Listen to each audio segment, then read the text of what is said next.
What metrics are you using today to determine your supply chain performance? Are you sure you're measuring the right stuff? Are your metrics insightful? Are they near real time? And are they actionable? These are going to be the questions you should be asking yourself as a supply chain manager, but do you have these answers? Measuring the right key performance indicators, or KPIs, is vital to the health and success of your business. For example, being able to not just say orders are processed 2 times faster, but to also give the exact breakdown. Orders are being processed in 48 seconds, down from 90 seconds. Having this type of data allows you to report on the company's success in a more profound way, and it also allows for continuous improvement to stay ahead of the competition. Esker's director of sales, Dan Reeve, recently sat down with Joe Hanasek, Esker's customer experience manager, and Chris Pfefferle, an order management consultant, to discuss what metrics people rely on too much and which ones managers should take a closer look at. I'm Scott Leahy, and this is Esker On Air.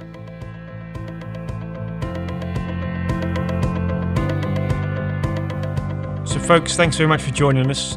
Once again, it's the Esker podcast, chaired by myself, Dan Reeve, and today I've got some special guests. First, I'd like to introduce Chris Pfefferle. Chris is a good friend, and I had the pleasure of working with Chris over the last, dare I say, 15 years. Chris is, when I first met Chris, she was head of customer service and logistics there at Telabs in Naperville, Chicago, and that was part of a project to improve customer experience, order management. And Chris comes, she's a seasoned practitioner with 25 plus years in customer service, order management, fulfillment, supply chain excellence, and just a real pro in my experience. So Chris, thank you for coming into Madison today. Great to see you. Thank you, Dan. It's nice to be here back in my home state, and it's always a pleasure to be here with Esker. Great. So the other gentleman who joined, Joe Hanasek. Joe works here at Esker, head of customer experience for Esker. Similar amount of experience in both project management, delivery, ensuring an ever improving customer experience. Great to have Joe, not just because he's my hunting buddy, but also because I see you doing some really interesting things, helping customers to sort of track what's going well in their organization and bringing them insights and metrics and helping them benchmark based on order management, supply chain, payables, statistics. And I see folks are really searching to know what's going on, and you and your team are helping them to get better data to do that. So the plan today, I think, if we were to give this podcast a title, we'd probably call it Supply Chain Metrics That Matter. And Chris, perhaps we could hand the conversation to yourself. One of the things I'm aware you've been doing is C-level leaders have been sort of inviting you into their organizations to take a survey and provide an analysis of the supply chain, the order management, the metrics that are going on. But when you and I were speaking recently, I think you said, well, there's traditional metrics and KPIs that folks in the supply chain or the C-suite have been looking for. Maybe those type of metrics are still needed, but there's other metrics that folks are either asking for or should be asking for and should be looking at. Would you comment on that? Sure. Yes. Great question. So yeah, I mean, when you look at the metrics that people are looking at, most companies look at through traditional metrics. They're looking at sales, gross margin, performance, and functional organizations. And that's important. But in supply chain, the things that executives are looking for and that I would emphasize is looking at metrics that really matter. So you don't need to gather a whole lot of metrics. What you really need to do is focus on the ones that are really going to move the needle for your organization. So identifying and tracking the metrics that are key to your business, I think, is very important. And don't let other metrics distract you from what's important. And what I really emphasize is the metrics you're using in supply chain or order management should be measuring your performance from the customer's perspective. So functional metrics are great, but cross-functional metrics are more important. And those that look at your business from the customer's eyes are really, really key. And then making sure that your metrics, and this is really important for me, 3 things: they're insightful, they're almost real time, and they're actionable, because without being real time and actionable, you're not really going to move the needle in terms of improving the customer experience or improving the company performance. So you mentioned something there, and this reminds me of a conversation we had where I think you spoke about in the past or still today, many folks rely on Net Promoter Score. And it was interesting because I was in the gym this morning listening to Tony Robbins on my podcast, and he was interviewing the founder of Peloton. And the founder of Peloton was talking about how insurance companies and banks often have a score, and I think he said it goes from negative 100 to positive 100. And Peloton have got a score currently averaging in the 90, so positive 90. So they're obviously doing some good things. So it seems that Net Promoter Score has value, but is that enough? So Net Promoter Score, it's actually not one that I am high on, and here's why. The Net Promoter Score, if a company does it right, it can be very beneficial.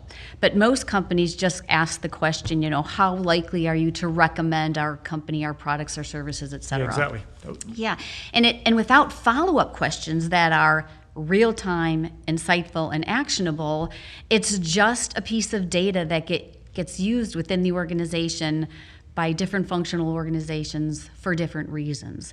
So as long as there is follow-up, as long as the data is near real time, and most NPS scores, you either don't interview enough people or get enough responses, or you get them very late. So by the time you get them from a supply chain executive's perspective, they want to be able to change things immediately that are going wrong in their company or in their transportation or somewhere in the supply chain from the company out to the customer.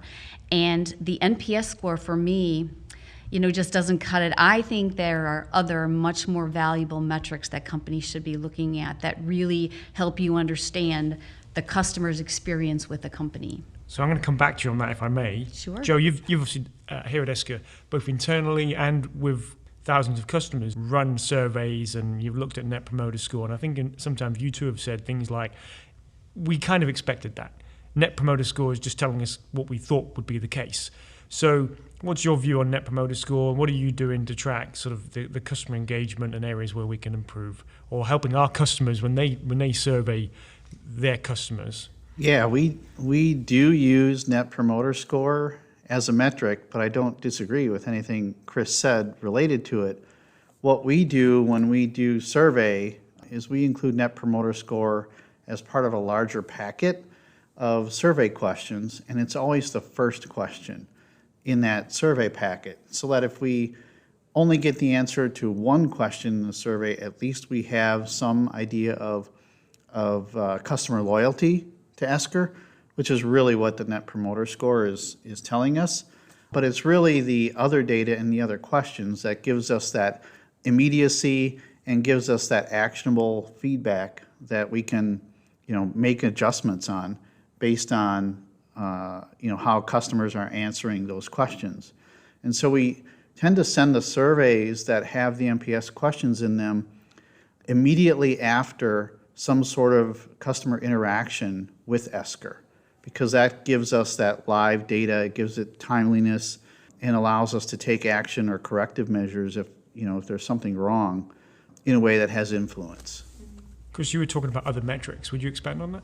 I would, but could I just maybe address what Joe said? Sure. Because I think that that's important. I think one of the things that I would like to stress, especially if you look at the retail space, which is very different than the space that Esker is playing in. Right, B2B. But if you look at the impacts of COVID and the pandemic and the geopolitical influences on companies, and just take retail as an example, if your information on NPS is not really real time, brand loyalty is something that is dissipating very quickly based on the pandemic, because consumers will switch brands based on product availability and based on cost. And what we're seeing is that the pandemic is driving that even more and more into and impacting consumer brand loyalty. So I just wanted to say that about NPS scores. But yeah, there are metrics that I think are really important in the supply chain, and specifically when it comes to taking orders, managing orders, and fulfilling orders, which are kind of like the heartbeat of a company, right? The first one that I think is important is OTIF, or on time in full. And a lot of companies will measure something like on time. They may even measure on time in full, but they'll measure it at a SKU level. And somebody in inventory management will think, hey, look, my on time in full number for my SKU is very high. But from a customer's perspective, on time in full means every SKU on an order on time in full. And so the reason I like on time in full is because it measures the ability of all the functional organizations within the company to work together to better serve the customer and therefore improve company performance. So it's cross-functional in nature, and it gives you a view to what the customer experience would be like. The second one I think is important is a perfect order index, and that typically is considered the holy grail for order management. And I say perfect order index, but I don't mean that your POI or perfect order index has to be 95 or 100%. The perfect order index measures whether or not you are fulfilling everything on your order on time, accurately, with perfect documentation. And the goal for measuring POI is not to say I want my POI index to be 85% or I want it to be 95% or I want to be the best in the industry. What you really want to do is use it to determine how many orders you can fulfill perfectly that really optimize what the company is doing for the customer. So it's not to say I need to be the best of the best, but it's what do I have to be? Because to have a perfect order index and 100%, I don't think there's any company out there who can afford to be that good because the cost would be astronomical for the company. So it's really how do you use that as your own measurement to understand how well you're doing delivering to your customers and everybody working together. It's a lot like the OTIF. And then the other one I really like is zero touch. And the reason I like zero touch is because it also is a measurement of how many times an order is touched as it passes through a company's processes and systems on its way to a customer. So it's helping to measure the effectiveness and efficiency of a company's systems and processes working together. And then it also helps you understand how well you're doing with customer experience. And very importantly, it helps you understand what your costs are and where there are opportunities to reduce those costs and improve the efficiency. Because as we all know, touches on orders can interject delay, they can interject errors, and all of those can have a negative impact on customer satisfaction. And I think the points you just made, a friend of mine is Chris Poole at Gartner, says many of the similar things, but he and I think we both agree that there is the drive to make all orders touchless with zero touch. There's also the reality of, okay, not every order can be, but can we focus on why not? Can we focus on taking touchlessness out of the equation? And in doing so, that frees up folks to go and do more valuable work, to serve the customer, to plan some deliveries, to look at where on earth folks, VPs and supply chain in the building materials space right now say, a lot of our order management activity is we have more demand than we can fulfill. So the minute an order comes in, yes, we need to recognize priority orders, but two, we need to immediately focus on sourcing, where we're going to get the product from. And otherwise, we book the order, but we're dealing with a lot of frustration from customers who really are in a hurry to get the product, and there's such supply chain lags that we're dealing with. So we need to free people up, take touches out of the process, reduce the cost, and then again, I think it's back to that mantra of free up customer service folks to go and be rock stars. Right. Joe, you spend some time in that space, helping companies move towards zero touch or as touchless as possible and taking touches out of the equation. How do you do that? What are you helping folks to track? And what visibility are you giving folks, supply chain leaders, customer service leaders? Yeah, I think Chris's point is pretty valid when it comes to that. Touchless doesn't necessarily, or reducing touches on orders doesn't just mean at the order entry piece of the equation. It really is cross-functional throughout the life of the order, and certain touches have varying costs associated with them. A touch in shipping has a different cost than a touch in order entry, that kind of a thing. But because Esker plays in the order entry area, those are the touches that we focus on with our customers. And so we do have, stock reports in our solution that help customers understand their order automation rate. Of all the fields required to enter an order, how many of those must be touched? And our metric is trying to target customers into the 90 to 95% target zone in terms of number of fields that need to be touched. Our customer average is 85% across all of our customers. So, but we have a sweet spot. We like to kind of steer customers based on the data that we can pull from within Esker. And then we do have about 32% of our customers that are doing some of the order entry part of the process, no touch. And of those customers, I have the data here. I ran the data before we started this. 14.6 of their orders are able to flow through that way on average across all of our customers. There's lots of reasons that orders, have to have some sort of touch at the order entry phase. And a lot of times those reasons are because of something that occurs downstream in the order process, in the life of an order and fulfilling that order. So give us an example. What might that be? So a great example of that might be ERP data. So it could be the customer data is dirty or the material data is dirty. Could be pricing isn't up to date. There could be business rules related to their ERP. I've seen a lot of different cases over the years, but all of that can impact, how many touches an order needs to have throughout its life, not just in order entry, but further downstream.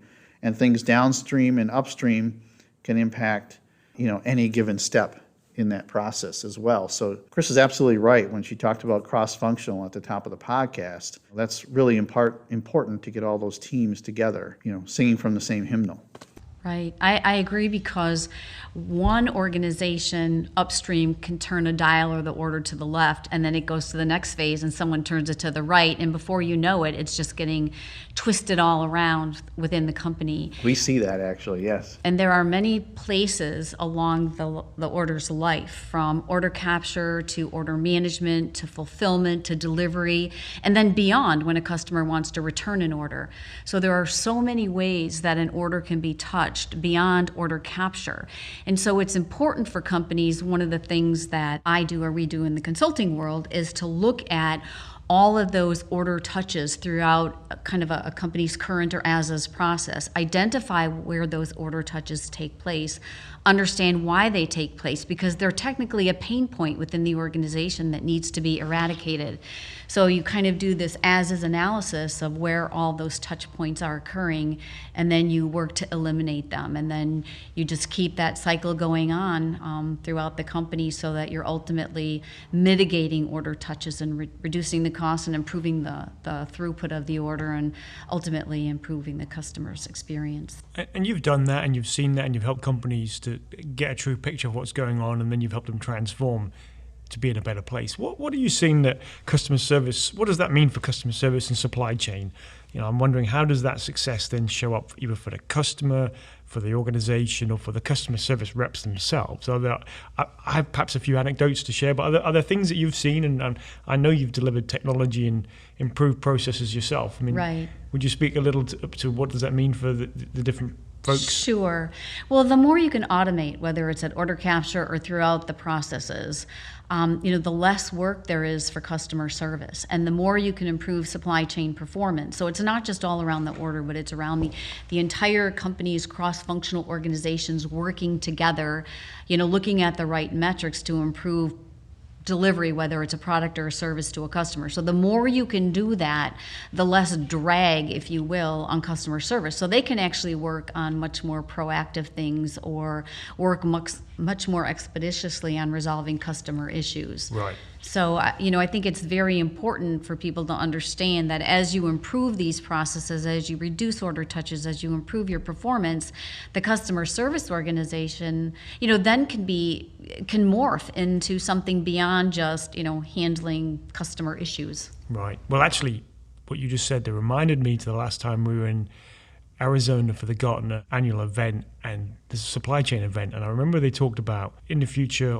companies would compete not just through product and price alone, but they would have to compete through customer service, customer experience. And part of that, they said, is it even goes further. Companies will differentiate themselves by their ability to deliver very well against time expectations, but also to resolve and fix issues really quickly and in a seamless manner. And I think that when we talk about freeing up folks to be rock stars, freeing up customer service folks, a lot of the drive, the trend in the industry now, be it customer service or folks in the accounts payable department, is, are you hiring folks that are both analytical, can understand process, have empathy, and can deal with customers or suppliers? And ultimately, you're freeing up that new talent, that new skill set, so those folks can go and quickly solve, improve processes, improve collaboration, and make the customer experience pleasurable, even when there's a problem. You know, hey, this gets fixed quickly. We can quickly analyze, we can come up with a solution, we can understand what's going on. That seemed to be the trend, and what they were suggesting was the direction that companies needed to go in. Would you comment on that? I mean, I see you nodding your head, so it doesn't look like you disagree, but what do you see going on out there?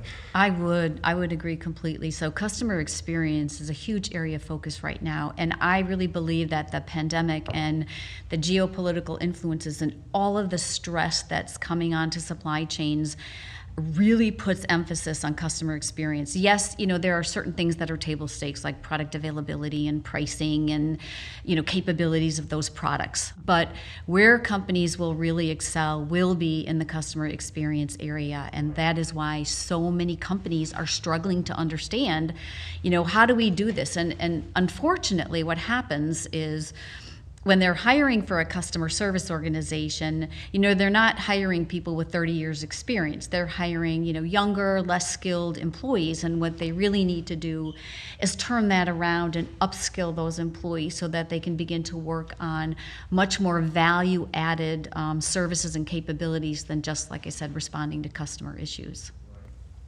Are there particular skills or traits, having been in that role yourself when you were running customer service, order management, I believe was one of the functions that you oversaw, were there particular skills or traits that you were always sort of interested, if you saw that in somebody applying for the job, were there particular skills or traits you would be inclined to interview if you saw that on a resume? Yes, I actually think that the best customer service rep is somebody who is a very effective listener. Because too many times when the customer is calling, they're not calling to say, hey, I hope you're having a great day, I really like you. They're calling because they have an issue that they need resolved. And the first thing they need is for somebody to listen and truly understand what their issue is. And, they may be calling about one thing, but their real underlying issue is something else. And so being a very effective listener, and like you said, you used the word empathy.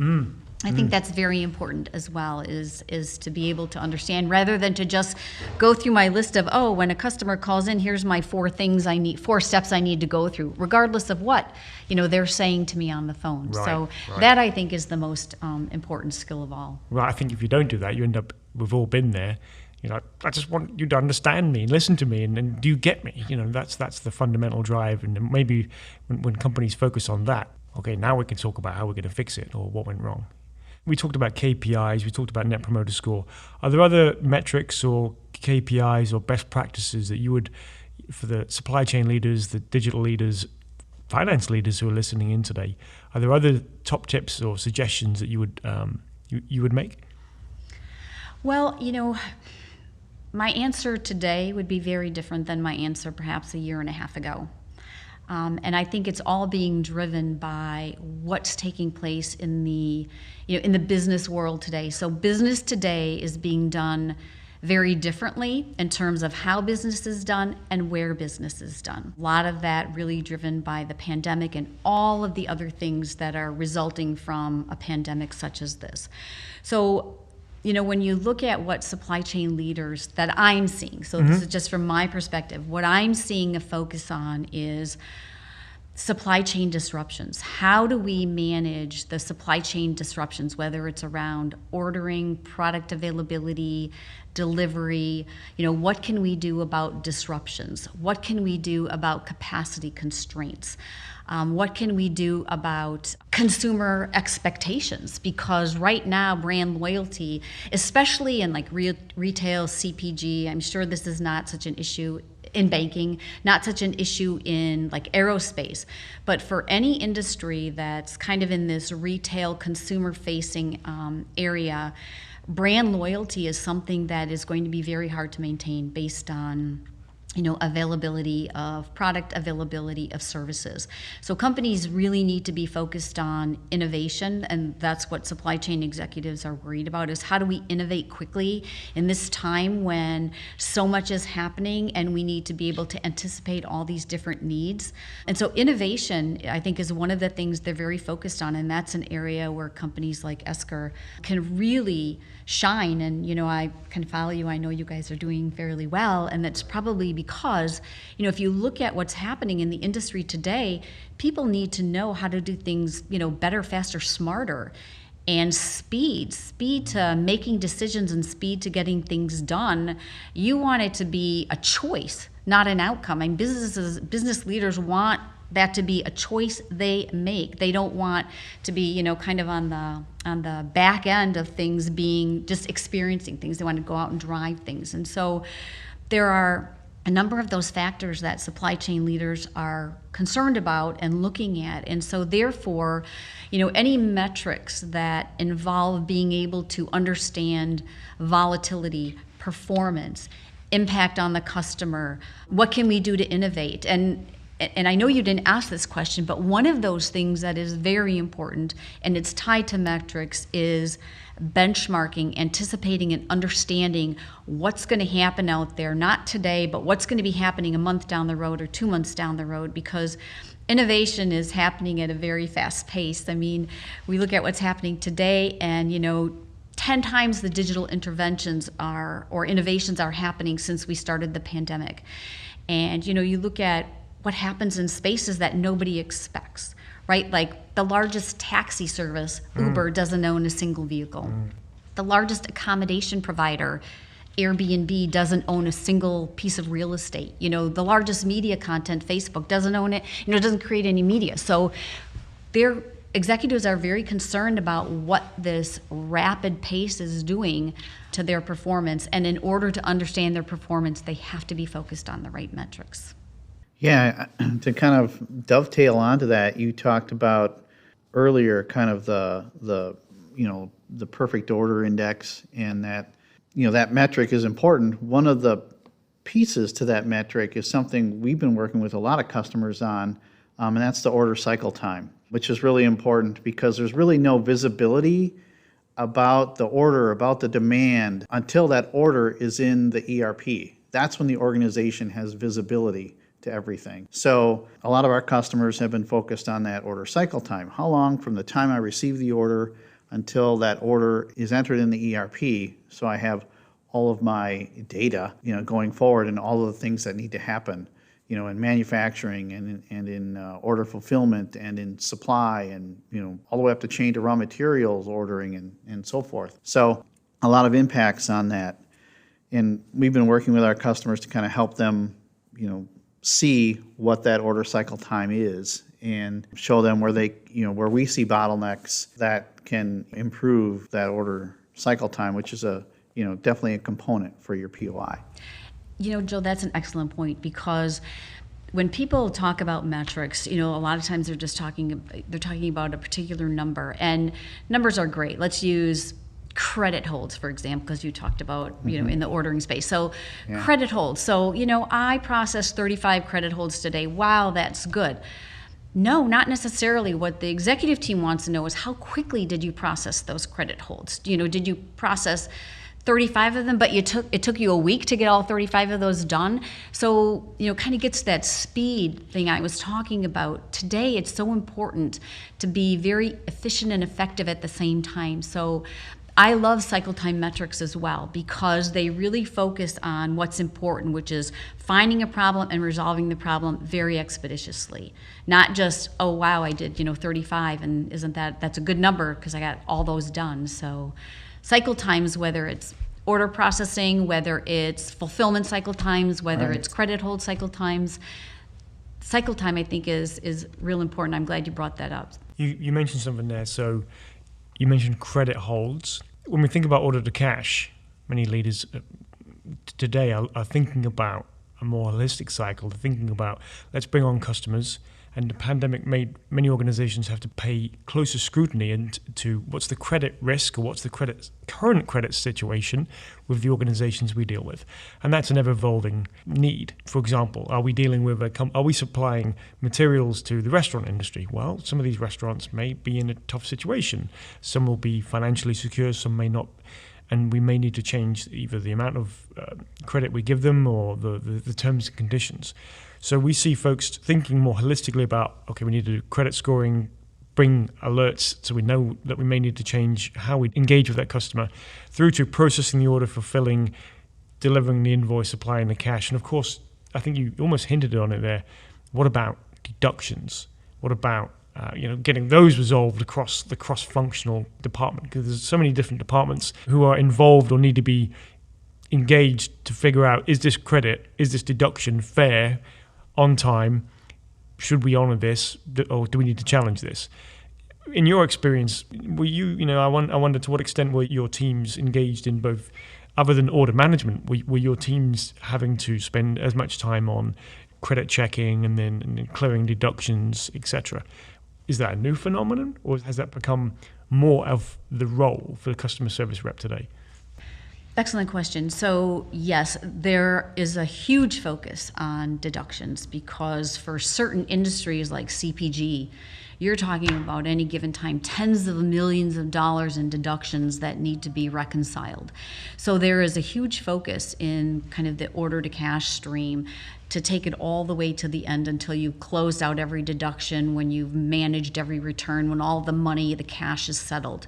So there is a big focus on automating deductions and making sure that deductions aren't given unless they're accurate. And there's a lot of money caught up in that area in certain industries. So it is very key in today's world right now. Right. And we see that, or I should say, companies share that increasingly they want to provide technology that will allow their credit folks, their finance folks, their customer service, their logistics folks to get to the root cause and find out, is this fair? Is this reasonable? Are we paying out money we should or should not be?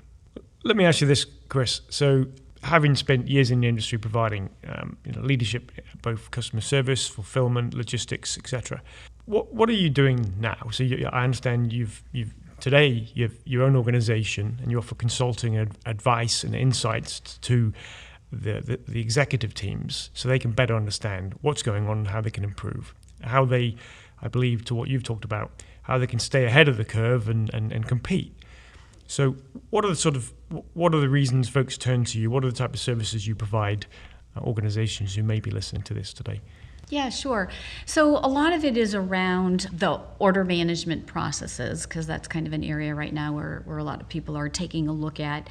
And so from looking at from order capture all the way through to deductions, what do they need to be doing differently? Are they looking at technology implementations and how should they change their processes? So it's doing evaluations on looking at as is versus a to be in conjunction with a technology implementation, whether it's implementing distributed order management or some automation capability, whether it's at order capture or whether it's workflow. And then understanding really the metrics around what should they be looking at in terms of metrics in measuring performance in kind of the new world state. And that really has been my focus really over the last, I would say 5 years, including my time with Genpact. And those companies range anywhere from small to mid-sized to even large-sized companies. And it is amazing to me, how many large companies still struggle with pockets in their business that aren't run consistently across the globe. They don't use the consistent tools or consistent processes. And therefore, it's like one very large company is being run like maybe 20 smaller companies. And then every time there's an interconnection point, there's a breakdown in something. And what that results in is the poor customer experience. So kind of looking at all of these areas from order capture through to deductions, how should my processes be in conjunction with changes in technology? What technology should I be evaluating? And then what should I, help me understand, are my metrics good? Are they bad? Are they indifferent? Am I measuring the right stuff? Should I measure something differently? So that's kind of the area I've been working in. And what's the best way for folks to reach you? How can they contact you? Yeah, so we can put out a phone number, email. I have a website that should be ready shortly. So maybe what we'll do is we'll put your contact details online and folks will be able to click and contact you directly. Perfect. Any final points you want to add yourself, Joe? No, I don't think so. I would just like to thank both you and Chris for coming here and talking, in the podcast today. Chris, I really appreciate your expertise. Certainly have learned some things from following you and reading some of the work that you've published. And I really wish some of our customers would hire someone from outside their organization. Sometimes they need that view from someone that's neutral outside the organization to kind of prod them in the direction, because they're so focused in their individual silos and need someone to kind of bring them together. So I highly recommend Chris for doing that, and hope that some of those listening will engage. We have definitely seen some customers that could use some assistance in that area. Joe, best way for folks to contact you here at Esker? Yeah, it's joe.hanosek, that's HANOUSEK, @esker.com. So with that said, thanks very much for listening in. If there's any questions we can answer or we can provide more guidance on the topics we discussed, more than happy to do so.